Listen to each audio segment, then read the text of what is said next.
Hello everyone, welcome back to my channel. तो आज हम बात करते हैं डेलिब्रेटिव डेमोक्रेसी की।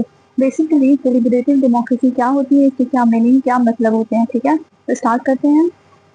The first point is it is a participatory form of democracy. जो डेलिब्रेटिव डेमोक्रेसी होती है वो एक पार्टिसिपेटरी मॉडल ऑफ डेमोक्रेसी होती है, और जिसका बेसिक आइडिया होता है, जो की आइडिया होता है, वो होता है डायलॉग, मतलब कि संवाद करना, डिबेट, डिस्कशंस और डिबेट करना। ठीक है, इसका जो तीसरा पॉइंट है वो है open participation of people and unlimited discourse. जो लोगों का है वो ओपनली पार्टिसिपेट करें किसी भी टॉपिक, किसी भी मुद्दे पर, और अनलिमिटेड डिस्कोर्स हो। मतलब कि जैसे कि हमने देखा था कि जो डायरेक्ट डेमोक्रेसी होती है उसमें जो लोग हैं वो इकट्ठा होते हैं, एक जगह होते हैं, राइट। पर यहाँ पर ऐसा नहीं है। जैसे कि आज के ज़माने में हम देखते हैं कि जो ऑनलाइन जो प्लेटफॉर्म है उस पर भी लोग इकट्ठा होकर किसी भी एक टॉपिक पर या किसी भी एक इश्यू या कॉन्सेप्ट पर अपनी राय दे सकते हैं। इस तो हम कह सकते हैं कि यहाँ पे डेलिबरेटिव डेमोक्रेसी परफॉर्म हो रही है। ठीक है, यहाँ पे डेलिबरेटिव डेमोक्रेसी को अलाउ किया जा रहा है। ठीक है, और यहाँ पे अनलिमिटेड डिस्कोर्स होता है, ना ही कोई सेंसरशिप होती है। यहाँ पे फ्रीडम ऑफ स्पीच लोगों को पूरी तरीके से दिया जाता है, इसका ये मतलब हुआ। ठीक है, अब बात आती है कि जो डेलिबरेटिव डेमोक्रेसी है उसमें जो ये डिबेट, डायलॉग, डिस्कशंस को इतनी इम्पोर्टेंस क्यों दी गई है। तो यहाँ पर इसका पॉइंट ये है, क्यों इतनी इम्पोर्टेंस दी गई है, ताकि कोई भी अगर कंट्री में कोई भी डिस्कशन हो, कोई भी इशू हो, किसी भी इशू या कॉन्फ्लिक्ट पे डिस्कशन हो, तो जो लोग हैं वो अपनी राय दें, अपनी राय दे देकर मतलब कि उस कॉन्फ्लिक्ट को रिजॉल्व करें और एक दूसरे से सहमति जताएं, और एट लास्ट एक बेटर आर्ग्यूमेंट इमर्ज हो। ठीक है, और लोग राय दें एक टॉपिक पर और फाइनल सॉल्यूशन पे आए। ये होती है डेलिबरेटिव डेमोक्रेसी। यहाँ पे ओपन पार्टिसिपेट करते हैं जो लोग होते हैं, वहाँ पे यहाँ पे ओपन पार्टिसिपेट करते हैं और अपनी राय देकर एक फाइनल सॉल्यूशन पे आते हैं। ये जो होता है डेलिबरेटिव डेमोक्रेसी का एम होता है। ठीक है, ये जो सारे पॉइंट्स है ये बहुत इंपॉर्टेंट है, तो इसको आप लोग नोट कर लीजिएगा।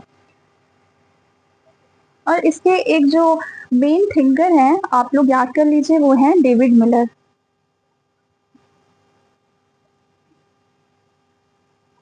ठीक है, now next.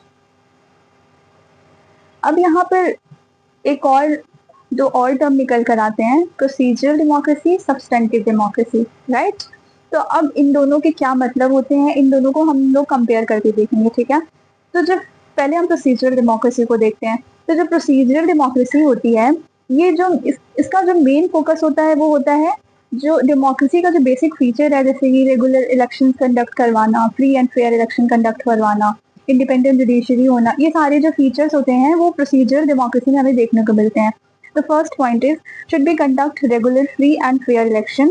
Okay, and the second point is still adult franchising means universal suffrage and basic जो freedom liberties, मतलब कि जो एक बेसिक वोटिंग राइट्स है, सबको इक्वल राइट्स का अधिकार होना चाहिए। एक जो बेसिक लिबर्टीज है, every citizen have basic liberties and freedom, वो मिलना चाहिए, जो है प्रोसीजरल डेमोक्रेसी का एम है।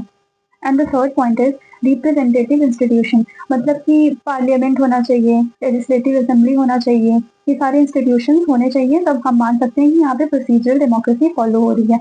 ठीक है, the fourth point is should be an independent judiciary, मतलब कि एक इंडिपेंडेंट जुडिशरी होनी चाहिए, वो किसी के अंडर कंट्रोल ना हो, एक इंडिपेंडेंटली बॉडी होनी चाहिए जुडिशरी। ठीक है, ये सारे जो फीचर्स अगर होंगे तो हम मान सकते हैं कि ये प्रोसीजरल डेमोक्रेसी का फॉर्म है। ठीक है, अब जो हम बात करते हैं वो बात करते हैं हम सब्सटेंटिव डेमोक्रेसी की।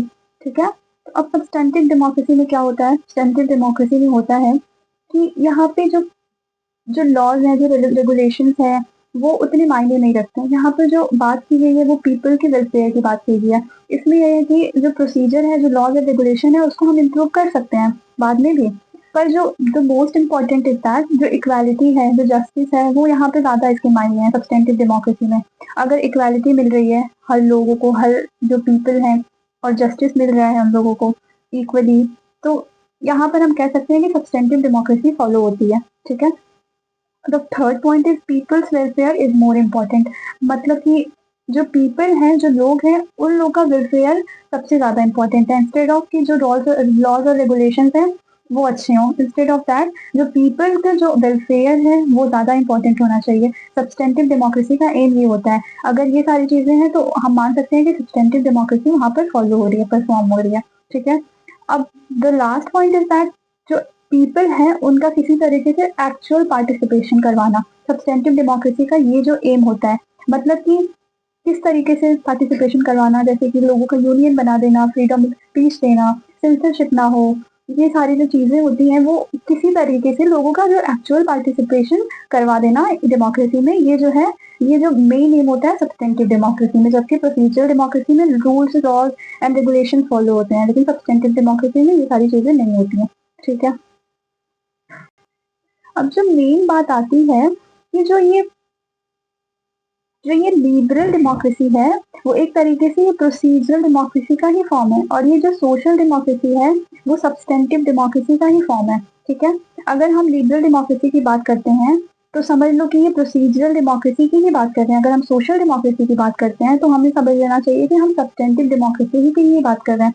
ठीक है, तो ये जो प्रोसीजरल डेमोक्रेसी है वो एग्जाम्पल है लिबरल डेमोक्रेसी का, ये सब्सटेंटिव डेमोक्रेसी जो है वो एग्जाम्पल है सोशल डेमोक्रेसी का। तो ये हो गई बात लिबरल और सोशल डेमोक्रेसी का। अगर आपसे कोई पूछे कि लिबरल डेमोक्रेसी क्या है तो आपको ध्यान में रखना है प्रोसीजरल डेमोक्रेसी को। अगर आपसे कोई पूछे कि सोशल डेमोक्रेसी क्या है तो आपको ध्यान रखना है सब्सटेंटिव डेमोक्रेसी का। ये हो गया